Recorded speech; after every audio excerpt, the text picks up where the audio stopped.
Sejumlah informasi dari berbagai daerah di Provinsi Banten kami sajikan dalam Berita Banten yang dipersembahkan oleh PRSSNI Banten dan disiarkan serentak oleh seluruh radio anggota di 8 kabupaten kota di Provinsi Banten.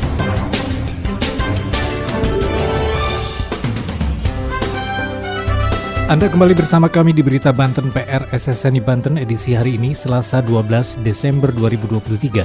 Sejumlah informasi dari berbagai wilayah di Provinsi Banten kami hadirkan kembali untuk Anda yang disiarkan serentak oleh seluruh radio anggota di 8 kabupaten kota di Provinsi Banten. Dan inilah informasi utamanya. Diduga tidak netral, Bawaslu laporkan 3 pejabat ASN di Kabupaten Pandeglang ke Komisi Aparatur Sipil Negara. Pejabat Gubernur Banten menerima penghargaan peduli hak asasi manusia dari Kementerian Hukum dan HAM. Wali Kota Cilegon Heldi Agustian menginginkan budaya Cilegon dikenal lebih luas lagi. Bersama saya Aldi Akbar, inilah Berita Banten selengkapnya. Pendengar, 3 orang pejabat ASN di lingkungan pemerintah Kabupaten Pandeglang dilaporkan Bawaslu ke Komisi Aparatur Sipil Negara atau KASN terkait netralitasnya pada pemilu 2024. 3 pejabat yang dilaporkan yakni Camat Carita, Camat Mandalawangi, dan Kepala Dinas Perumahan, Kawasan Permukiman dan Pertanahan DPKPP Kabupaten Pandeglang.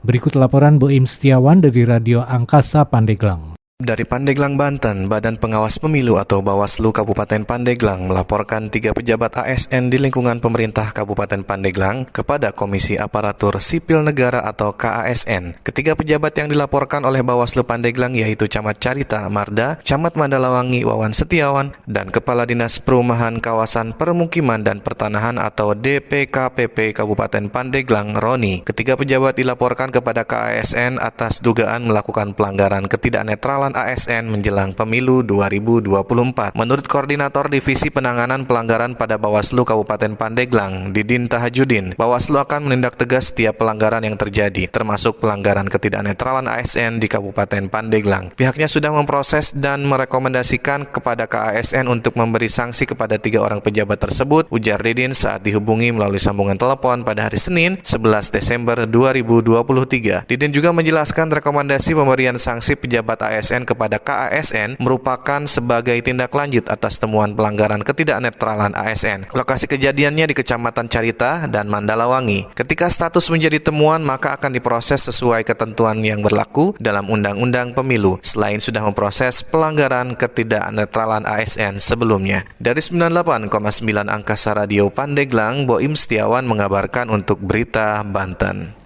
Pendengar, Kecamatan Ciwandan Kota Cilegon menyelenggarakan Festival Budaya dan UMKM Kota Cilegon atau Facebook Kota Cilegon di Stadion Krakatau 5 Oktober pada hari Minggu 10 Desember 2023 yang lalu. Wali Kota Cilegon Heldi Agustian berharap melalui event-event seperti ini, budaya di Kota Cilegon bisa dikenal lebih luas lagi. Berikut laporan Riza Anissa dari Radio KIS FM Cilegon. Kecamatan Ciwandan meluncurkan inovasi Festival Seni Budaya dan UMKM Kubangsari atau Facebook.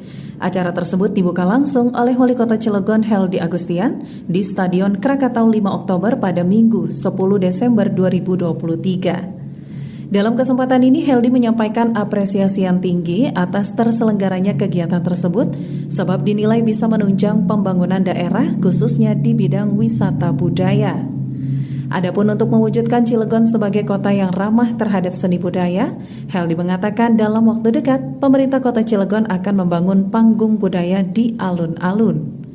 Kepada para pelaku UMKM yang hadir dalam kesempatan itu, Heldi menyampaikan apresiasi kepada UMKM telah membantu mengurangi angka pengangguran di kota Cilegon. Terakhir, Heldi berharap dengan adanya kegiatan ini, semakin banyak yang kenal dan mau melestarikan budaya asli Cilegon. Saya Riza Aniza dari Radio KIS FM Cilegon mengabarkan untuk Berita Banten. Berita Banten. Anda masih bersama kami di Berita Banten PRSSNI Banten. Pendengar, Pada Hari Hak Asasi Manusia Sedunia ke-75, pejabat Gubernur Banten Al-Muktabar mendapatkan penghargaan Peduli HAM dari Menteri Hukum dan Hak Asasi Manusia Republik Indonesia. Penghargaan diberikan pada peringatan Hari Hak Asasi Manusia Sedunia ke-75 di Jakarta 10 Desember yang lalu. Berikut laporan Faris dari Hot Radio Serang. Pejabat Gubernur Banten Al-Muktabar meraih penghargaan Peduli Hak Asasi Manusia dalam membina dan membangun sebagian besar atau seluruh kabupaten kota peduli hak asasi manusia tahun 2022 dari Menteri Hukum dan Hak Asasi Manusia Republik Indonesia, Yasona Lauli, pada peringatan Hari HAM Sedunia ke-75 di Lapangan Benteng, Jakarta 10 Desember 2022. Selain Pemprov Banten, penghargaan juga diraih Kantor Wilayah Kemenkumham Provinsi Banten. Cakupan parameter penghargaan Peduli HAM sangat luas, diantaranya akses ekonomi terkait dengan keadilan, kepastian hukum, serta ruang-ruang bersama yang tersedia di Provinsi Banten.